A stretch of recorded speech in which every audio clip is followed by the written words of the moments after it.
So I had a rough talk with the sales team yesterday, so I figured I'd write you move today.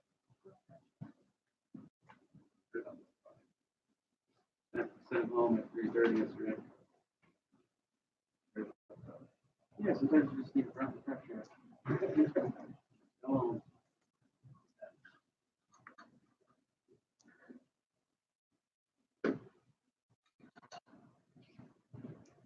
40 sounds good though. Nice. When do you get in? Yeah, I think it's around 7:30 or 30.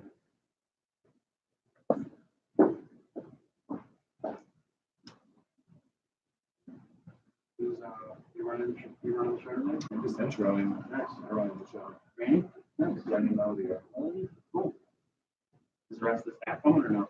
I think a few are. Kind of gave it up, kind of threw it to them if they wanted. I was 10 at 10. So.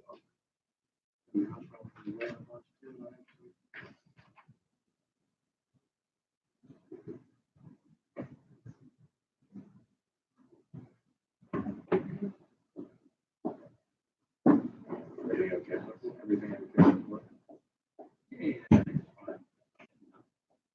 Keep walking up there. Keep on the phone.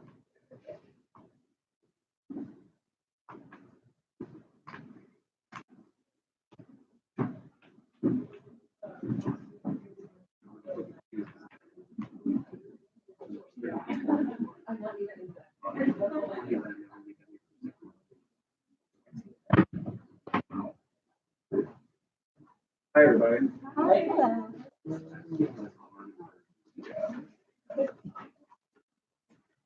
That's a test.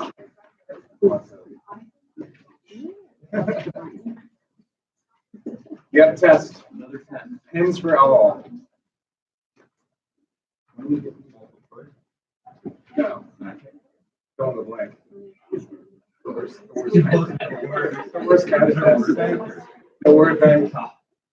You have to just make sure you fill the entire space like I used to do at elementary school. You just write to fill the entire space.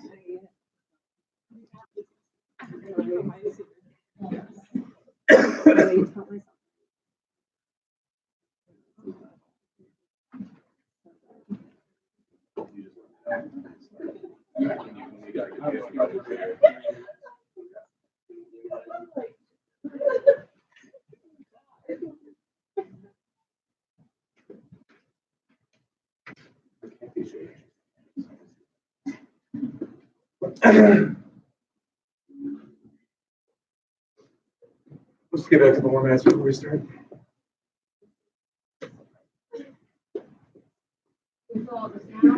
No, we'll head up now. There's the activity of it happens here at like 5 or 10 minutes.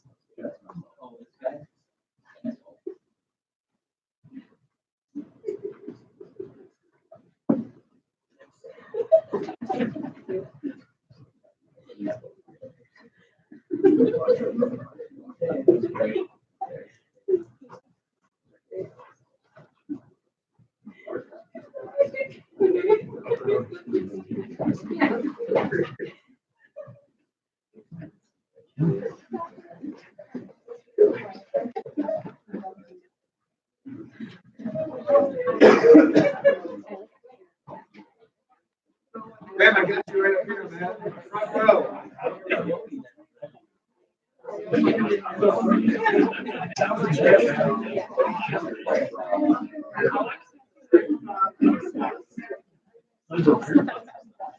Are you? Man, just excited to introduce this and let him.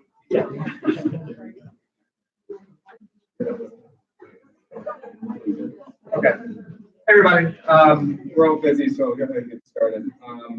Most of you know me. Some of you probably don't. My name is Kevin Morgan. I'm the editorial director here. Thanks for coming. I'm here to kind of give a little bit of an introduction before I get everything that's Melody. We're going to take us through the creative process of design. Me personally, I came from a journalism background where you would essentially cold pitch stories. So the writer finds a subject, the writer decides to write a story on that subject, an editor approves that story on that subject, and the writer writes the story on that subject. At Corel, we work in tandem with the sales department, and we rely on one another. That reliance can sometimes seem weirdly complex, especially if we creative understands sales as the department that makes the sales only, and sales understands creative as makes the feature only. Ultimately, it's for the betterment of Guerrero to have an awareness of how we work in tandem outside of make the sale department. Kyle, this fine gentleman right here, was kind enough to give us an inside look into the sort of machinations of the sales department last month. And we're going to take everyone a little bit deeper into the creative process. That creative process can often be very daunting. When I first started and Franny sat alongside me, we were kind of going through the ins and outs of FileMaker, a program I'm sure everyone's heard of, probably not dug into the guts of. I was lost often, but thanks to her diligence and the rest of Guerrero's team, I got set straight. And it happened to ask a lot of questions. I love to ask questions, and we encourage you to do the same. So before I hand it over to Franny and Melody and we launch into the creative process, I just kind of want to take everyone through faces and names of people tagged to the brands. Everyone's got their brands. Everyone knows where the creative department is, but sometimes it seems a little daunting to just go down and ask questions. Where's Chip? Is Chip here? I get it. So I met Chip in the kitchen, and we just kind of introduced ourselves. I don't think we'd ever been formally introduced. He said he worked on Profile. I was like, have you met Franny? I haven't met Franny. So we go over, I introduced him to Franny, they like chatted for a little while, and what, the other day, I think you made your first sale, right? Ran to Franny in the hall, told Franny made the first sale. She told me, it's like, that's how it works, right? Just like contact, share the good news. We're all here as a team. So to begin, I just wanted to take everyone through. Here's the overview of how this is going to go. We're going to kind of go through an editorial, photo and design. What are the three important factors to our magazines? Fran's going to kind of go through the process of editorial and hand it off to Melody, who's going to go through the design. But before that, let's just introduce the team. That's me. I also manage Hispanic Executive. We don't have a designer right now. We have a freelancer coming in today. We will eventually have a designer, so that's why there isn't one there. So if anyone has questions with Hispanic Executive, ask me. Anyone has questions about photos with Hispanic Executive, ask Cass. Profile, Franny, Jillian, and Melody. These are your point people for profile questions. For anything photo related to profile, Jillian's your person. American Healthcare Leader, Casey Esper, downstairs. She sits up against the window. Cass is also on American Healthcare Leader. Wayne De La Cruz is on American Builders Quarterly. Cass is also on ABQ. Client Counsel, Hannah is out on maternity leave through the end of the year, but she will be back, and she loves to answer questions. Jillian is on my own council, and Gretchen is also downstairs on my council. And just so everyone knows, Andrew Tamerkin goes across all brands. He's our production assistant only. Any photo questions should go to Jillian or Cass for the brands. I know a lot of times he's tagged on emails, so it makes it easier, like that you might feel like you have a relationship with Andrew. And Andrew's rad, don't get me wrong. It's just like Cass and Jillian are just better to answer the questions about the brands. That's all. From here, I think I'll pass it off to Franny. Do you want to introduce the activity first? Okay. So we have a little activity.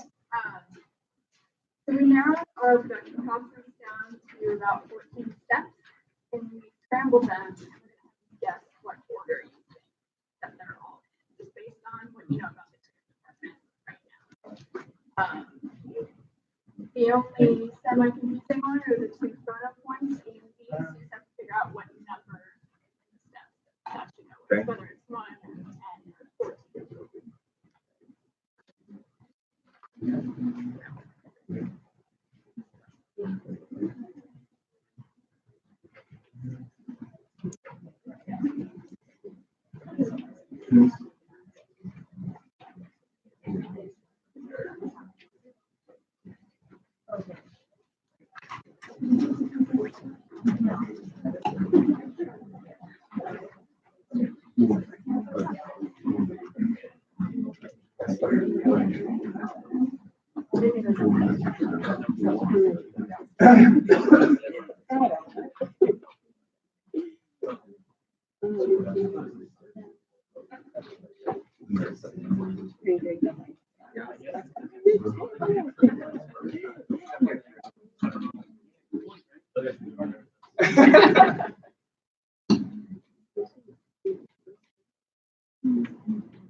pretty good. It's pretty good.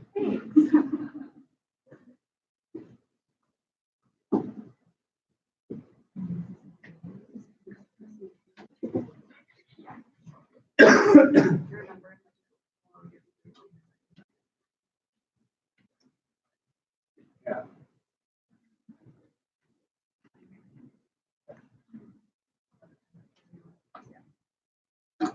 I was even going through, I was like, wow, that's taking a second to piece it together.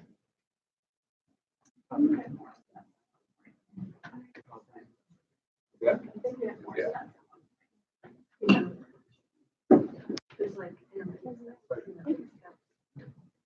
we'll give you guys a couple more. Yeah, don't belabor it too much. We're gonna go into the whole process. Yeah.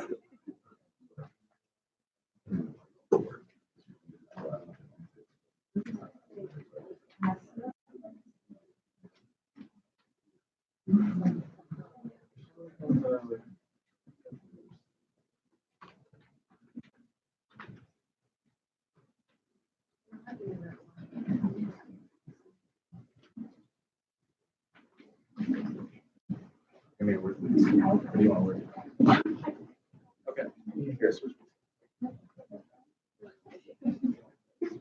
Yeah, I will.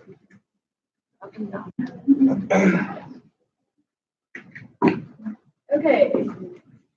If you want, you can switch teams so someone else can grade you, but there's no like final grade on this. So, the presentation that we have set up is going through all of the steps in order, so you can kind of correct yourself as we go through our presentation. So the editorial process, and just as a heads up for both of these processes that we're going to be going through, this is for an average story that goes through the process. We're not going to really hit on some of the bigger questions until the end if you have some. And as Kevin mentioned, you can always ask us questions as we walk through this. So don't feel like you have to wait until the end. So the first part is research and reach out. So once you guys have submitted your IO, that gets put into our FileMaker system, where we get to read all of your notes from the discovery call and see your suggested pitch. So what the editors will do is look at your notes. They might do additional research online. But most of the time we're relying on your notes from the discovery call because a lot of our executives don't have a huge web presence. So it's hard for us to find some background information. So we always like it when you can provide as much background information as possible. And so we use that to determine a good angle to reach out about. And so sometimes it will mirror the one that you have, and sometimes we'll tweak it just a little bit to kind of find more of a new, so it's something that kind of brings you into the story and differentiates it from all of our other brands. Because with Profile and HT and MT, there's usually about 45 to 50 stories in the article, so we want to make sure that they're varied enough so you don't feel like you're flipping through and reading the same story.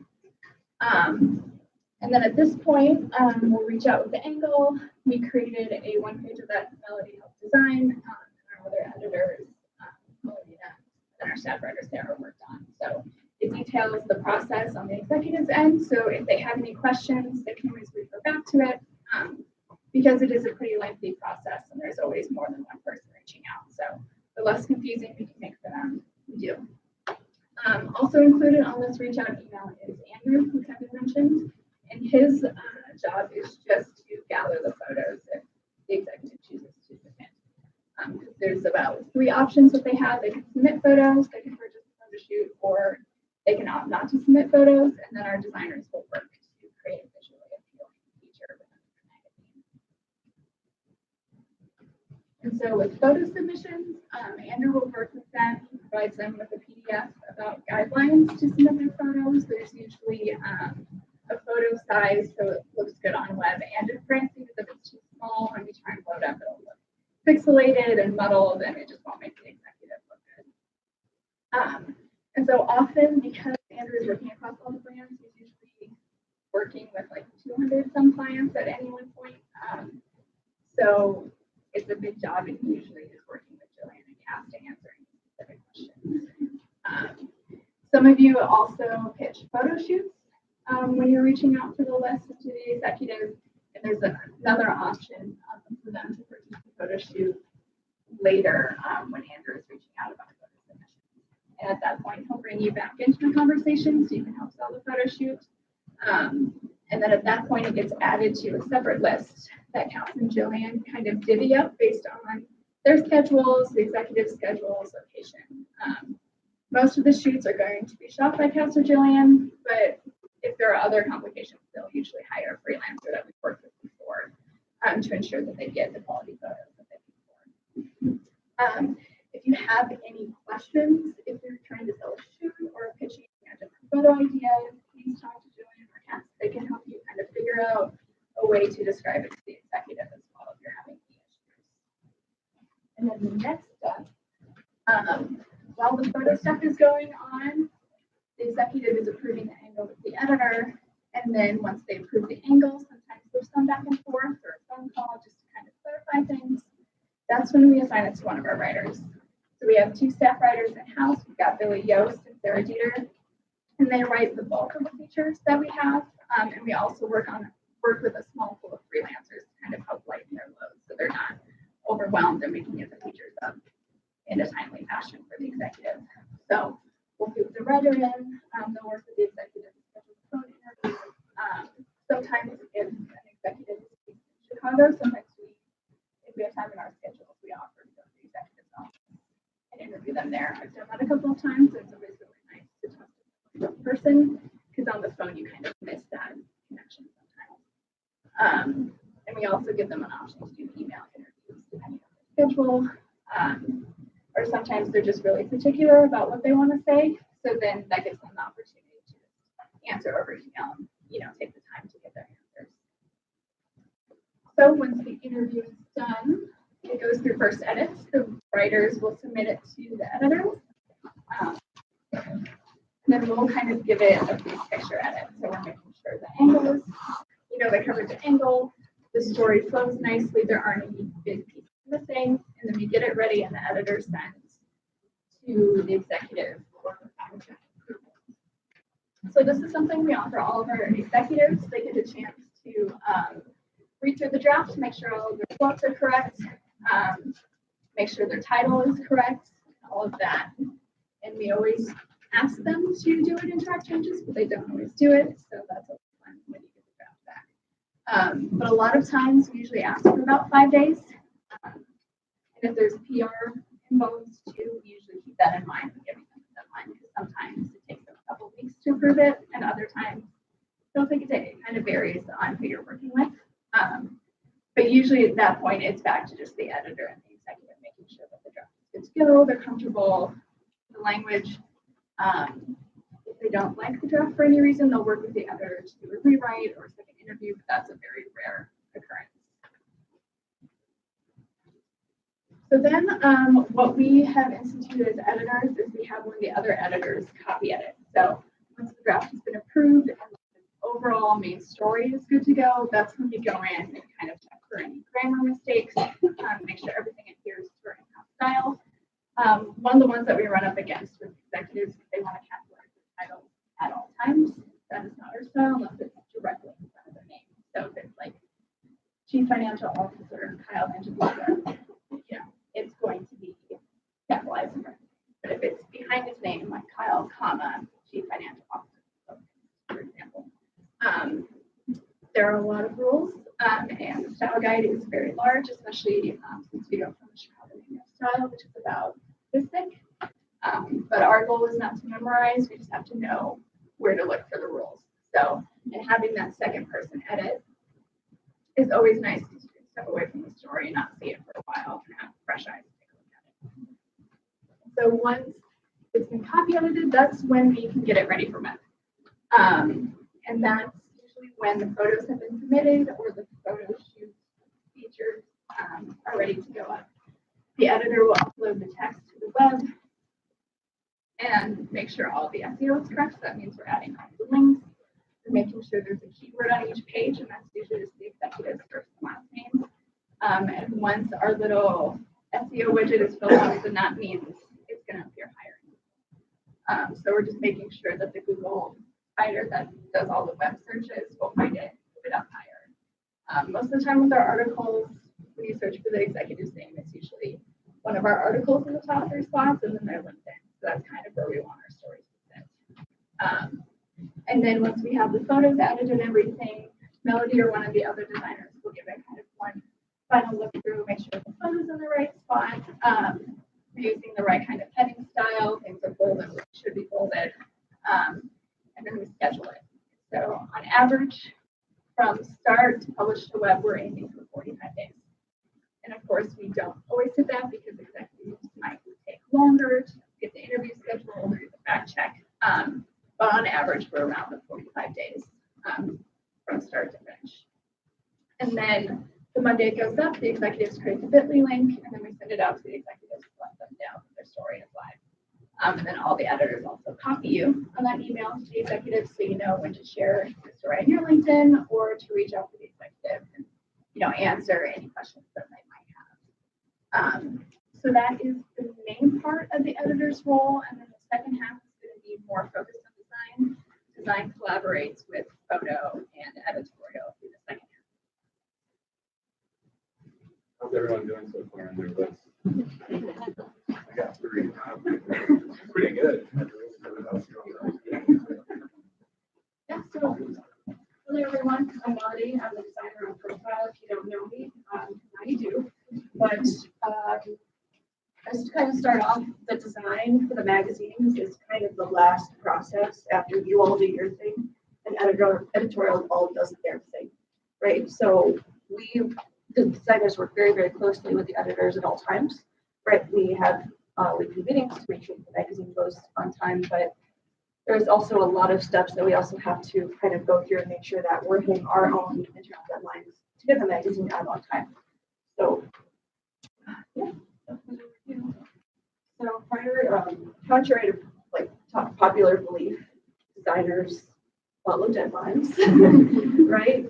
We have a very large schedule that all of the teams create that essentially breaks down, our roles on the magazines, right? So we have a column for designers and then a row for editors, and then kind of outlining when I should be getting certain sections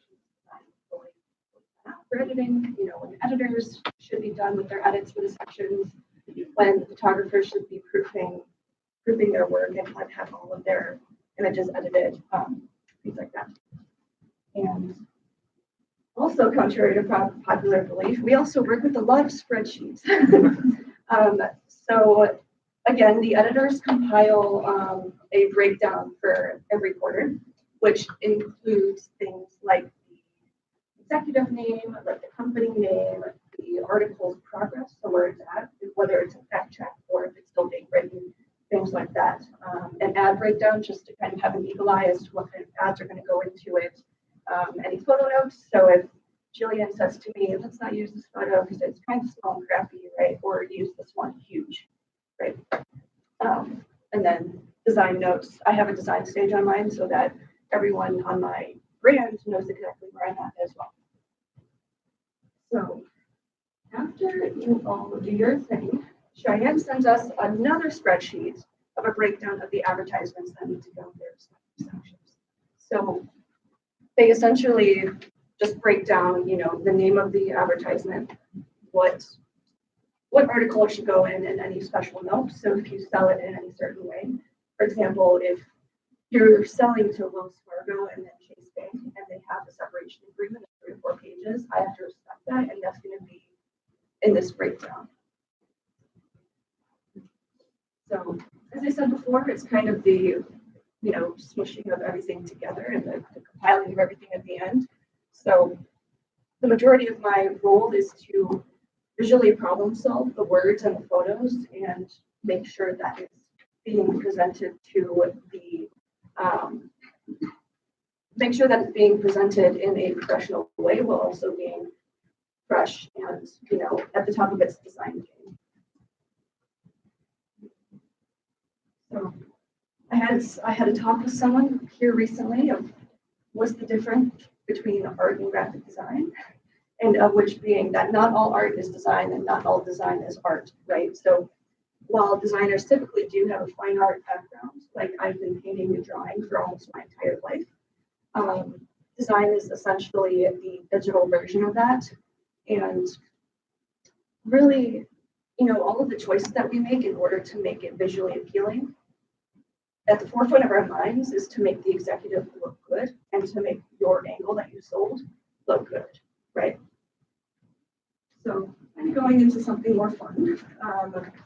The covers, our lovely covers for our magazines, you know, kind of the forefront and the face of our business sometimes.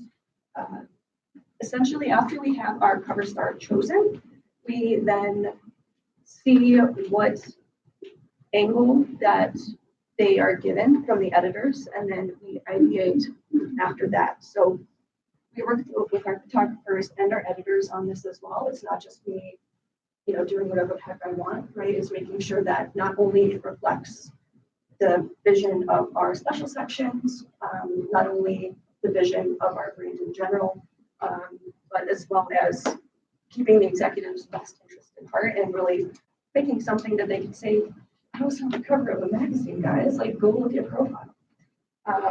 All of our covers are shot in-house by our photographers. Every single one, we do not realize them out because we are proud of our work and we are proud of our talent, right? Whether that be an actual executive or some of those beautiful concept covers that you've seen lately, namely for DHL and ABQ. Little secrets there. Just to kind of give you a teaser as to Q2 that's coming up now that we're designing currently. AHL is going to have a cool concept cover that I believe is based on socioeconomic factors in healthcare, if I recall correctly. MC has five amazing women on their cover, and Cass and Olif and Gretchen all worked really closely on that and went to their headquarters in Westland to photograph them. They have a beautiful space as well. Profile, we have Carolyn Frey, the CPO of Bill's Coffee. They just opened a new location in Lincoln Park, right? So we got to go there on the opening day and see her in action and take photos of her while she's, you know, in her element and doing her thing. So, yes. So after all of the articles are copy edited, after we all proof and make sure that the articles are correct, that the images are edited, and that everything looks fine, we go through a proofing process. So typically we have another designer look at the book to make sure that all of the design is in place. We have multiple rounds of editorial edits. So not only does our managing editor go through it all and make sure that it's correct, we also have one round of proofs from another editor, just so it's another set of eyes on it, as the same as it would be another set of design eyes after you're staring at this for 40 hours a week for a month, right? You know, after a while, it can get kind of muddy in your brain, if that makes sense. After all that's correct and we all are good, we print out the entire book, go through it page by page in print. And if it's a good page, we initial it on the corner. And that means that this page is done. It is not edited anymore. Nobody touches it at all, right?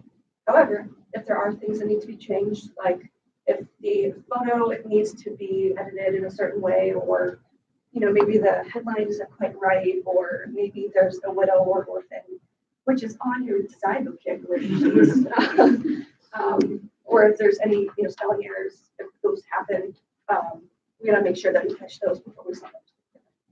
And we swap the pages, print them out again, initial them again. So we're almost there. We're almost there after a couple months of working with editors and the photographers and you all to make sure that your content that you have blessed us with is in the right place. We can finally go to print. So we have certain settings that we export our entire book for. A lot of them hover around 150 to 250 pages, and it really depends on the book. And we make sure that it works for our print vendor since we print in China. So after we submit our final book to them, they then, after a few days, send us another digital PDF for us to check one more time to make sure that there aren't any errors. A lot of the time, there still are page swaps at this point. Maybe we didn't see them before, and it just takes maybe that week of, you know, viewing to catch that. right? Or if there's a tiny little error, like those are the kinds of things that we want to find now. Because after we submit this or approve the digital PDF draft, our swaps start costing money, right? So after we send our final draft entity swaps, about 1 to 2 weeks later, we actually get a final paper copy. It's not on the final paper stock. It's similar, but it's enough for us to see it, you know, as a book form to make sure that it flows correctly. Things like that. So after this, designers and editors kind of like, right? Because after a month and a half of craziness, we get to kind of take a little bit of a break. So after all the magazines are sent to press, they're great. We have a multi-page checklist of things that we need to pull out of the magazines to export and make sure that we can get them online for promotional use for all of the brands. You know, whether that be newsletter headers, whether that be the banners on the homepage of our website, you know, whether that be the articles that we have to export individually for you all to use and send out to potential clients. And we want to make sure that we can take as much info from that magazine as we can in order to promote it for the next issue. And then kind of as a general thing for every issue as well, we do the web maintenance for it. I was talking a little bit before that, but we make sure that the homepages are updated throughout the entire process. So when we're designing the magazines, it's not like web upload stop. So the web maintenance also happens throughout the press cycle as well. But yeah, after all that stress, we're done. And we wait a couple weeks for the next one. So, any questions for me or Franny or Kevin about editorial or photo or design? We will answer them to the best of our ability. Can you, I think Franny will be helpful in helping people understand Google search results is, you mentioned the Google spiders, et cetera. Can you just give us a brief 20, 30 seconds, just like basics of what that is and what it does? Yeah. So when you're writing in print, you're writing clever headlines, puns, you know. But when you move it to online, it's a whole different ballgame. You have to switch that creative hat to create the headlines. So we're working to make sure that the one keyword that we selected in the article, which is the executive's first and last name, appears in the article. It's in the headline. It's in the deck. And then we have a special widget on WordPress called Yoast by or SEO. And that's where we go through and make sure there are external and internal links. So we want to make sure that we're looking at websites so they can stay there. And then the external links also give us more credit or more expertise, so it will show up higher results. We have a chance to change the plug, and that's in the URL. Like we have profilemagazine.com/2019/ and then that's where we make sure the executive's first and last name and their company name is in there. So we're trying to put that keyword in as many places as possible on that web page. So when the Google search spiders are going through and they like refresh every few days or so, it's seeing that keyword and going, okay, it's all over this page. Bump it up. Yes. Yeah, just from start to putting on the web is 45 days, so what's coming day? So like for designing your magazine? Yeah. I think it's about a month and a half. So I'd say probably around the same amount of time. All of the press cycles are staggered. So it's not like we're all doing it at the same time either. It's like ABQ starts a week and then I think MC starts the next week.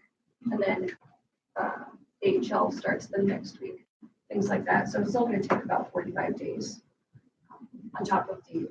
And then once it goes to print, it's another 5 to 6 months before it actually gets mailed out. And what we used to do before 2018 is we wouldn't release the articles online within the 45 days. So when the article was approved, there was about like a 6 to 9 month waiting time before the executive could see their article. So once a decision was made, the articles up online so they could share. And then once the book comes out again, they can read another article, they can maybe order extra copies, they can get a digital PDF, all of that good stuff. So it gives them a chance to share it earlier. Yeah, it can also be a little bit hard to quantify the design. The designing of the books is always happening. For our metrics purposes, we are able to like kind of get that 45 days and track through FileMaker the statuses on the sheet. It's easier to track editorial wise. So Melody and the other designers are kind of always working on the books. That's an important thing to know too. And we are always editorials, not just like working on one book, the next book, like we're working on one book and then working on quarter 3 as we're finishing quarter 2, and like even quarter 4 sometimes as we're finishing quarter 2. So it's a fluid process. We're able to kind of just like narrow it down per feature for 45 days. Yeah, like with design, when we're not technically in rust time, like for example, since Profile is going through visual brand refresh, I've been working on that weeks ahead, right? Instead of waiting until, okay, my deadline is due tomorrow, let's figure this all out right now, right? It's kind of a development process too. How do you guys choose who is on, like, what's executives on the cover? So there are a lot of factors on that. The number one factor to guarantee someone on the cover is if you sell it.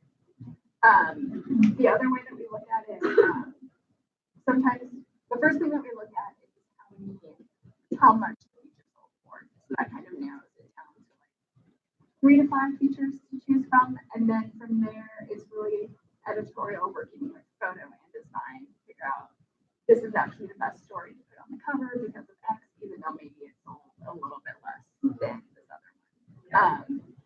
One of the things that we were talking about with the Phil's cover for Profile is there was another feature that sold like 4 or 5K more, but it was your standard career journey profile. And one of the reasons why we chose Phil's is because one, they were opening location in Chicago, which meant we could do a cover shoot here. So there wasn't that added expense of going flying out to Cisco and shooting it there. And it was kind of a new market for them, and they were really engaged throughout the whole process. So we take into account the ads, the engagement from the executive, and then also is the executive also going to help promote their cover.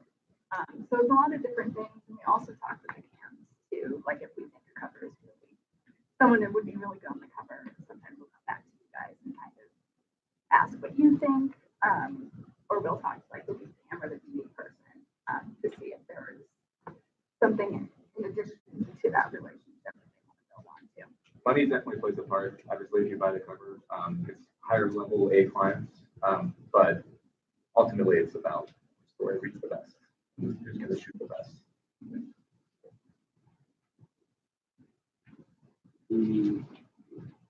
The comment where I think the slide, it was about art not equaling design. Can you elaborate on that?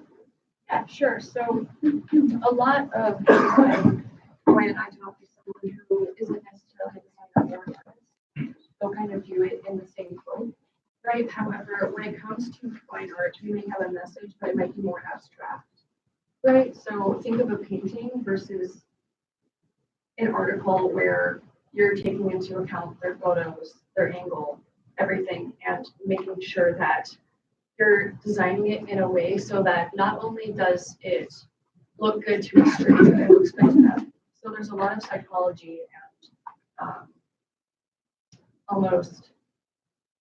it's almost business focused as opposed to feelings focused, right? But then again, art is such a great area that I can't really define that. But design is essentially the intersection of business and art. So the end goal is to make money, not to have a cool gallery piece. Even though that sounds kind of flippant, I would love it if all of my articles were in a gallery, but that's not exactly the goal. The goal is to make sure that we have recurring revenue and that we have a way to market this kind of thing. Yes. How heavily do you rely on our discovery notes? Is there anything that we do well or we do poorly, like you guys, like outline style, get like complete sentences? Is there anything that we could do?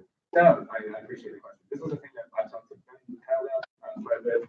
We rely on the discovery notes quite a bit because we have such an influx of features. It's for us to look at that file, make a little tiny box. sometimes it can read a stream of consciousness. It's just a lot of it's like how it's laid out in the box, right? So if it can just even be whittled down to like bullet points or like the meat of like this person's working on this initiative specifically, like they really want to talk about it, like really like focus on that. I don't think it listens here, but like just looking through expand executive ones, she'll like, or Nicole does it too. Just asterisks a couple things like important points. So when I'm going through FileMaker, it's like, okay, that's an initiative I want to talk about. And that's just in the raw notes. The angle itself, so there's like the raw disk of notes and there's an actual angle. And you guys are going through as many features as we are. You're making as many calls as we are, or as many calls and like going through the kind of rigmarole of it. I know it gets repetitive, so anything that you can just make stand out a little bit in that angle, that's your pitching. So we can differentiate between features, so it's not like Freddie said, like a career journey. It's super helpful. But like in the actual disco notes, really good bullet points, like they want to talk about this is important, any sort of thing that makes it stand out, that you feel makes it differentiate from a client that you talked to like last week, is super helpful. Like, super helpful. Yeah. Yes, I was gonna say, just from like a design standpoint, I know like you can first year, there's like an overlaying theme that you can go throughout, and then each article is actually designed as well. Can you walk through some of the factors that impact how the design is decided on for article basis? Per article or per section? I mean, like, I can answer both. yeah, essentially, I think for article, I think a lot of times on Canva, they have their 4 or 5 features, they look at them and they know, why is this person here, why is this one designed this way? And the most like concise answer I can give you is money, right? However, if it's in a special section, like if we're doing a section per profile where they're all sports articles, that's going to be called out in a special section as opposed to, you know, an HR executive, right? And then they would get special treatment because they're in that part of the magazine that gets that attention.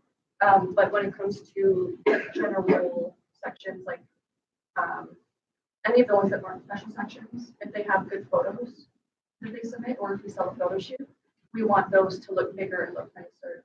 If they sell more ads, it's going to be longer because we not only have to add space for the ads, we also want to make sure that it's designed a little bit more to show to the vendors that, hey, this is what you're buying, right? Instead of just, you know, a rinky-dink little 2-page article that has no ads. So, of course, they're all viewed as to be designed well.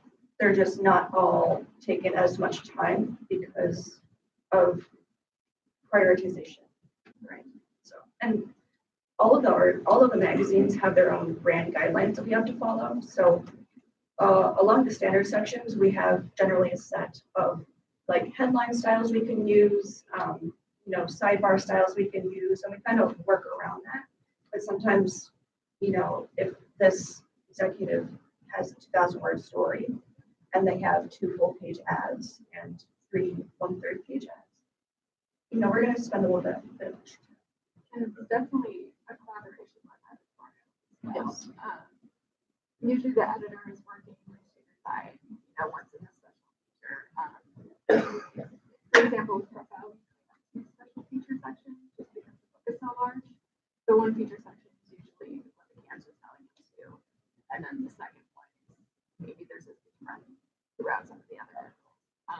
So then we're also working with design to figure out, you know, which article should get more attention just because they're in a special section, or maybe, you know, Melody says that it would look better if we added a sidebar, so that comes back to me and we'll put together information because we want those the clients who sell sold under that case feel just as special as the A clients, and maybe that's having a sidebar if they don't have the same number of ads.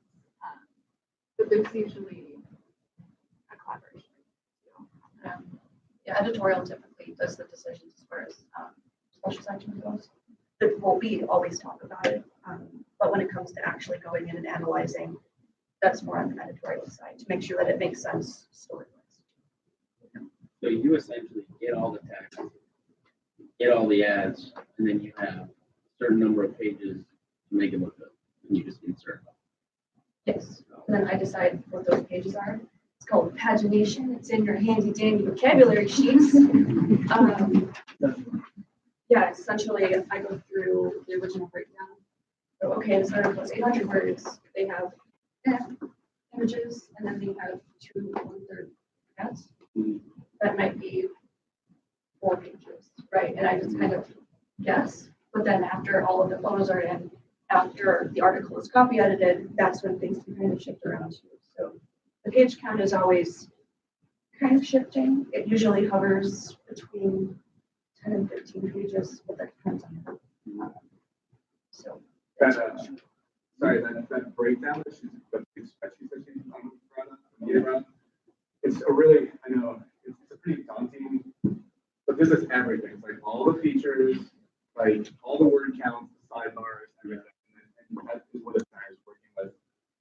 To, you know, it's like there's a lot of 800 word features. There just are. There's a lot of 5,700 features that are 800 words. And that's just, but the way that it's important for us not to like look at those as like, well, those are just 2-page, like move on, whatever. You know, it's like the design process here, not just flipping through a bunch of 2-page features. It's super important. You know? I mean, it's really oftentimes it's more about how to make all the $5,700, even $3,500 features look great alongside the beautiful ones. Yeah, and the ones that sell much of them, because those are just more prevalent. So this is kind of the breakdown, in so many words, the blueprint of how to make that happen. And with Melody or any designers looking at it, they're kind of like piecing together the brain, the puzzle of how you do that. The editors are just, for lack of a better word, putting the information in the document for you to then extract and make work. It's really like Melody said earlier, visual problem solving. So it's essentially just a puzzle where you're just kind of trying to figure out what is going to present in the best way. On average, what's the time that you guys are aiming to hit when you're making an 800-word feature? The word count doesn't really affect that 45 days. It's usually, like, it could be a 2,000 word story and it still should get done in that 45 days. Or if it's a 700 word story. So we don't usually adjust the time limit based on word count. And sometimes the writers will have a really good interview with an executive and they'll come back to us and be like, Blow it out. yeah. Then we go back and check the ads in case we sold more, or if there's still a window of opportunity, we'll reach back out to you guys and be like, hey, this was a really great interview. We'd love to be able to, you know, do her story justice. Is there any chance that you could sell on the list and maybe get one more ad or a photo shoot or something? And so, I mean, the word count doesn't really affect the time. And we watch, like, when the features go on the FileMaker, like a lot of times we know that you're going to keep selling on it. Like I keep bringing Nicole, but I work in Hispanic executive, so a lot of like Nicole sell something at 5,700. I'll look back like a week later after I've reached out to the angle and it's like at 98, right, or something like that. So that plays into when we assign off the word counter. We're communicating with the freelancer, the staffer. It's like just go a little bit more. Might need a little bit more words to have the ads wrap around it, essentially, which is a big factor.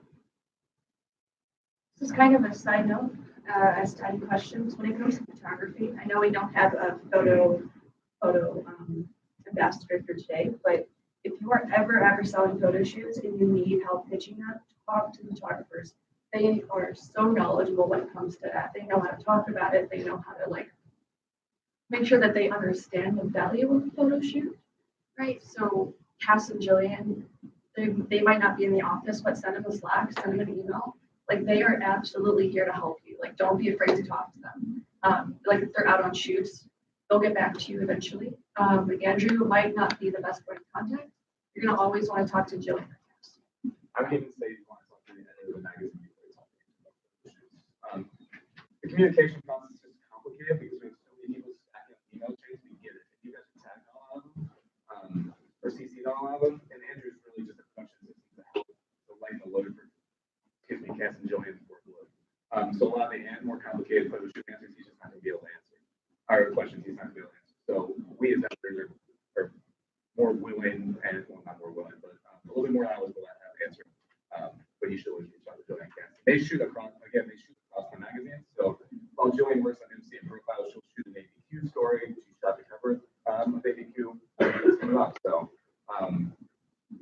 know all the brands. They just photo edit certain brands. And they're actually both on shoots right now. So most of the time if they're gone, it's because they're traveling to sold or Yeah. something like that. Okay. Anybody else have any other questions? So, other shit's kind of, like, say, if you go to San Francisco or something, is that kind of factored into the price of other shit, or is that, our price is kind of always? figured Yeah, out? the photo shoot price factors in any travel, any accommodations and everything. So that's sometimes why some people might fall through the price. But it's because we are putting all those hours and travel into it. There are some photo shoots where they will rent equipment, like with films there, or they'll purchase background per the discussion we have with the designer. So there's a lot of stuff that goes into that number that's on the PDF. Prices of all of our stuff takes into consideration the profit that we make, right? So all of our stuff covers all of our tech costs plus profit, right? Because you guys make a sale, we have to pay you commissions. They have to make it, right, which takes hours, right? Whether it's a 500-word article or a 2,000-word article, the process to extract that information is exactly the same. It takes the exact same amount of hours. So if we're just producing an online story that's only 500 words versus a 1,800-word article, it's literally the same amount of time to make it, right? So all of the prices consider everybody's getting paid off of it, all the hours putting in, plus a healthy profit margin. So when we say 38.50 is the minimum, right? Every time we go above that, it just eats into profit. Every time we go below that, it just eats into profit, right? I think while we're doing the presentation, the editors, some of the editors wondered, and there's Casey Esper from American Healthcare Leader, Blake Cruz is back there from ABQ. Billy with Opal is staff writer, Sarah's a staff writer. They came to just kind of judge this like later. So we had your photos up on the screen earlier. I think we have about 5 minutes, so if anybody has like maybe one more question, or we can. Hey. Sure. So we have a freelance editor right now, named Julia Teal, that works with a bunch. She's downstairs. She's not really like a point of contact necessarily. She's just here to kind of edit stories and get them out the door. She's going to be from all of the open stories that we're already working on, and we got some we're collectively dealing with as a team. Molly has masquerading as Hannah and her email. Hannah has a white message up essentially saying that her colleagues are going to be in touch, via her email. Julia is taking on all the news stories as the editor of MC, but any contact that needs to come through MC can just come through me. Julia is specifically here to edit and like do client communication stuff because she's only here about 20-25 hours a week. So if there's any MC questions, come to me or Brandy and we can help answer.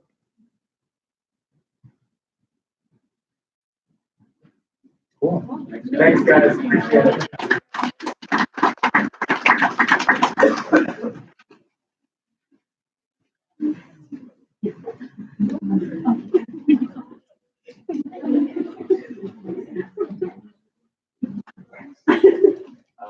We'll meet you guys down there.